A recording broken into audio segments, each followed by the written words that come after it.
জানি আপনারা কমান্ড মানবেন।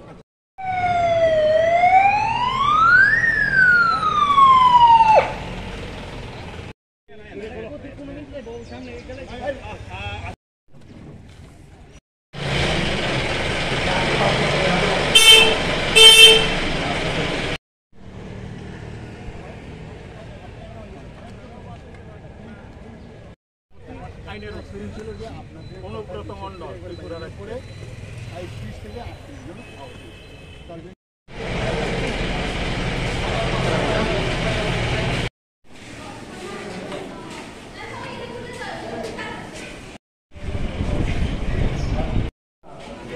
iya bisa dah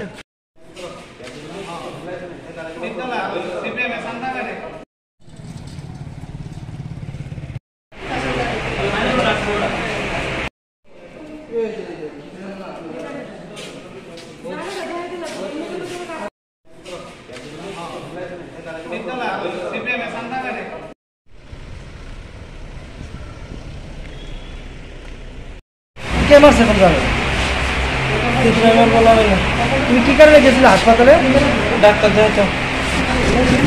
সেখানে মানে তারা কিভাবে তোমার আক্রমণ করছে? তারপরে কি করছে তোমাকে? আমার বাইকটা না মানে বাইকটা ভেঙে গেলে তারা মানে 10 জন বগলগুলো মানে মিললাম মোড়া বাস দিয়ে আমার তারা উদ্দেশ্যপ্রণোদিতভাবে এই আক্রমণটা করছে যাতে বিশাল করে একটা অশান্তি সৃষ্টি করা যায়। পুলিশের সামনে সেরকম ঘটনা হয়েছে, সেটা বিষয়ে আপনি কি বলবেন? পুলিশ তো নীরব ভূমিকা ছিল, আমরা তো তাদের কর্মসূচিতে বাধা দিইনি, তারা তাদের কর্মসূচি করছে। আমরাও আমাদের ছেলেরা শান্তিপূর্ণভাবে ছিল, আমরা কোনো ভিড়ও জমাইনি, কিন্তু তারপরও আমাদের একটা যুব ভাই প্রণয় আসার পথে তাকে এইভাবে আক্রান্ত করছে, তাকে যেইভাবে মানে মারপিট করছে যা কল্পনা করা যায় না। এ হলো সিপিএমের নীতি।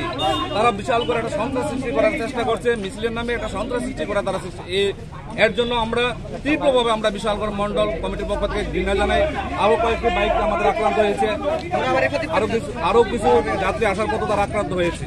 অন্যদিকে সিপিএম এর কর্মী সমর্থকরা বলছে আপনারা বাইক পাইনি, কিন্তু তাদের মাথাতে হেলমেট। হ্যাঁ, তারাও আপনারা আপনাদের ফুটেজে আছে, দেখেন কাদের মাথাতে হেলমেট ছিল, তাদের হাতে কি ছিল, আপনারাই তো সাক্ষী। তাদের হাতে কি ছিল, তাদের মুখোশ পরানো ছিল, তাদের ফ্ল্যাগের আড়ালে কি লাঠি ছিল। আমাদের তো কোনো কর্মী ছিল না সেখানে।